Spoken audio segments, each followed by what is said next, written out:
আচ্ছা, যদি এরকম থাকে যে এখানে কট আছে, এখানেও নিচেও কট আছে, এখানে কজ আছে, এখানেও কজ আছে, বা অন্য কিছু থাকতে পারে, এখানে টেন, এখানে টেন, এখানে সাইন, এখানে সাইন, এরকম থাকতে পারে। আর উপরে টু আছে, নিচে টু আছে, এখানে রুট থ্রি, এখানে রুট থ্রি, শুধু চিহ্নটা বিপরীত। সেই ক্ষেত্রে তোমরা যোজন বিয়োজন করবা, তাহলে তোমরা এখান থেকে কোণের মানটা পেয়ে যাবে, থিটার মানটা পাবা। তাহলে যোজন বিয়োজনের নিয়মটা আগে বলে নিই। তোমার যোজন বিয়োজনের নিয়মটা হচ্ছে, ধরো এ ভাগ বি সমান সি ভাগ ডি, ধরো দুইটা ভগ্নাংশ সমান চিহ্ন দেওয়া থাকলে এটাকে যোজন বিয়োজন কিভাবে করবো। তো যোজন বিয়োজন করার ক্ষেত্রে একটা বিষয় মনে রাখবা, এখানে আমরা জানি উপরে যেটা থাকে ওটাকে আমরা বলি লব, আর নিচে যেটা থাকে ওটাকে হর বলি। তো লবে যেটা থাকবে ওইটাকে উপরে একবার লিখবা, নিচে একবার লিখবা।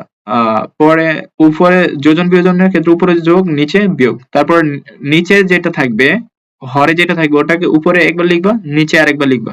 সেম ভাবে এখানে যেটা করছো ডান পাশে সেম কাজটা করবা।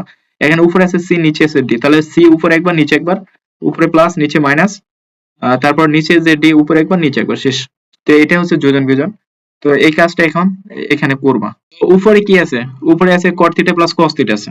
তো এখানে উপরে ছিল a, আর এখানে আছে cot theta plus cos theta, তাহলে এখানে যেটা থাকবে ওইটাকে লিখতে হবে। তাহলে cot theta plus cos theta উপরে একবার, নিচে একবার, cot theta plus cos theta, same same উপরে একবার, নিচে একবার। তারপর যোজন মানে যোগ, আর বিয়োজন মানে বিয়োগ। দেওয়ার পরে এই নিচে যেটা থাকবে ওটা উপর একবার, নিচে একবার। কিন্তু যোজনের ক্ষেত্রে চিহ্ন যার সামনে যে চিহ্ন থাকবে ওটাই বসবে। যেমন এখানে কটের সামনে প্লাস আছে, এখানে প্লাসই বসবে।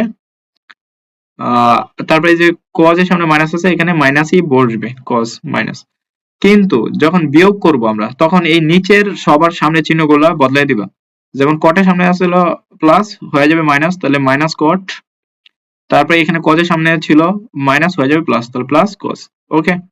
তো সেম ভাবে এখন ডান পাশেও করতে হবে। এখানে টু প্লাস রুট থ্রি আছে উপরে, নিচে আছে টু মাইনাস রুট থ্রি। তো টু প্লাস রুট থ্রিটা উপরে একবার লিখবা, নিচে একবার লিখবা। Two plus root three same মানটা নিচে লিখবা। তারপর যোজন যোগ, আর বিয়োজন বিয়োগ। এখন নিচেরটা উপরে একবার লিখবা, নিচে একবার লিখবা।